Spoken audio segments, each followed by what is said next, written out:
So now she's trying to haze her past it, by just getting a load of energy bursting her past it, which will work a few times if it works, but will often just wind her up. I took her down through there yesterday. Alright. Ooh, steady. Baby, what are you doing? This is what she does. Okay. We have Steady. Got yourself in a right tiz there, girl. See, she squires later. Bless her. Oi! Hey, Pickle, what are you doing? What are you doing? Exactly what she does for me. Are you getting on or are you waiting? You loony. Calm down, darling. Good girl. Speeding things up and just hazing her down there. Yeah. Because when you got her turn, as we were approaching, you sort of kicked her down there and trotted. Well, that doesn't give her time to process. So, Okay. so here, I'm just I'll just asking have for a to little look step here. Oh, bless you.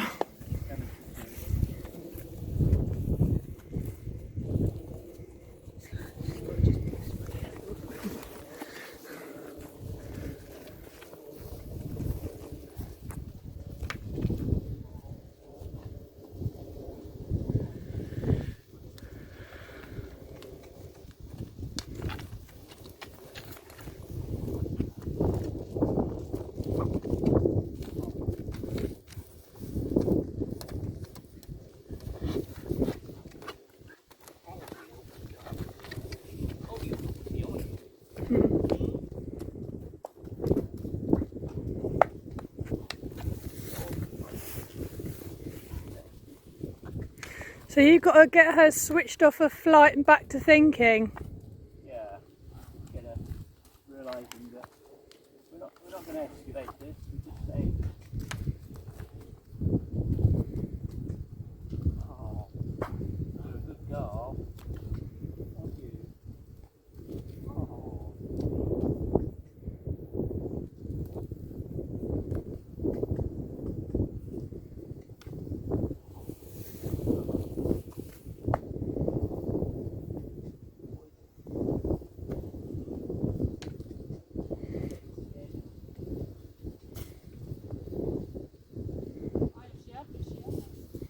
Yeah.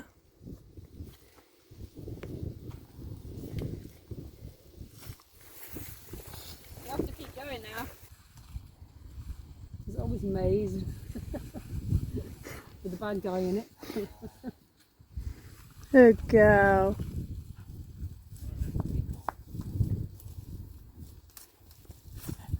So you brought her right down within a few minutes. It's quite subtle, the inputs, so that you're not escalating it, but just...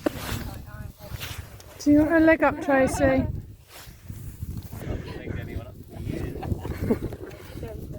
gently now. Just give her a pat, let it bring it all down half the speed. So half the speed with your inputs and half, softer with how you are. Are you going? Yeah, might as well, yeah.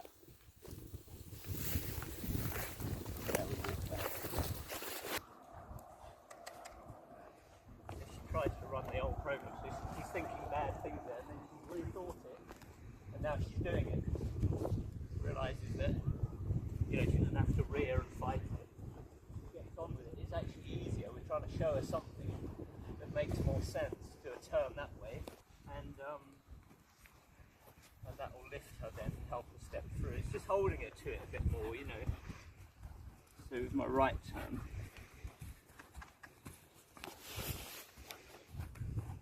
What, you're using your leg first My leg, my hand, and this hand as well. at the same time, or the one in? Does it go At in? the most opportune time, you'll feel, as this hind is about to leave the ground, you can help it leave the ground more efficiently by. But she'll feel a bit different now, anyway. How does that feel? Yeah, nice. It's different, isn't it? And it'll feel different to her as well. So just change direction now. Once she's right and she's moving, leave her alone in her mouth. So pick up your inside hand now, push her over to the fence. That's it. Once she's right, leave her alone. It's got to be black and white. That's it. You feel how she releases tension in her body when you just give her mouth back. So go round to the right. So set her up for it. As soon as she starts doing it, leave her alone.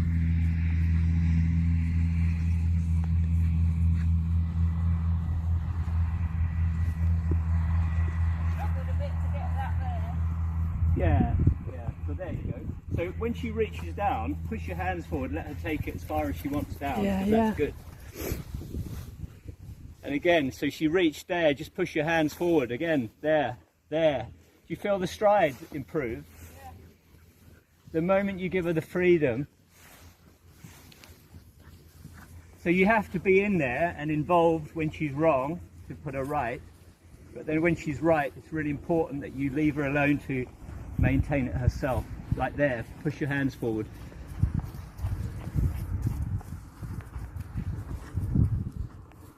That release, reward. There, good. There, that's nice. Change direction. Do lots of changes now so that you and her are practicing that. That's nice with the back end. Well, the first part of that was good, and the last part. You just lost her a little bit in the middle.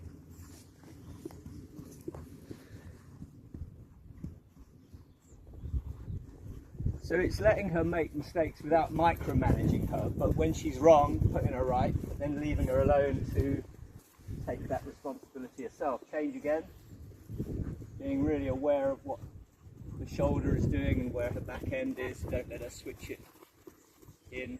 That's good. All right, back to walk. As soon as she's in walk, go to the buckle end of the rein, give her a pat. So buckle end of the rein now for a big pat, the wrist all the way down.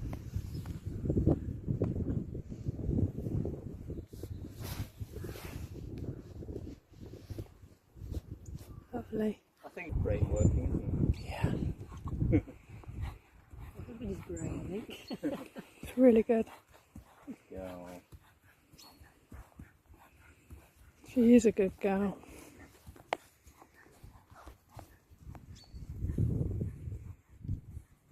Yeah, with that napping stuff she was doing when I was on her, it's just a real balance not to escalate it, you know, so you're just correcting individual bits that are wrong, and then, you know, keep it, if she's trying to stop and back up, you keep her moving forward. If she's stepping to the right, you pull her left, and so on. If the horses are moving to the left, you whack them right, you know, and but just with enough. You know, if you use too much with a horse like her, well, with any horse really, but with a horse like her that is a bit negative, you escalate it very quickly. So the other side of the coin is if you do nothing and are really inert because you think it's, you know, either they've worried you to that point where you freeze and do nothing, or you think, oh, I better not because it escalates. Exactly that. Well, there's a big ditch there. That's the That's where she does it to me, against the fence or against the ditch, and I think I can't do it, so Yeah. I just have to leave. But that's the thing is she just, you know, if she can bluff you with that, Yeah. and you know, doing nothing isn't an option. That's what I'm trying to say. Yeah. You know, doing too much isn't an option either, because you'll just bring the worst out of it. But leaving a void where you do nothing because you're worried about external stuff, you know, it's not going to get better on its own. That's what I'm saying. Okay, yeah. You have to be proactive, but on the right level. You know, Yeah. too much is too much, and too little is too little.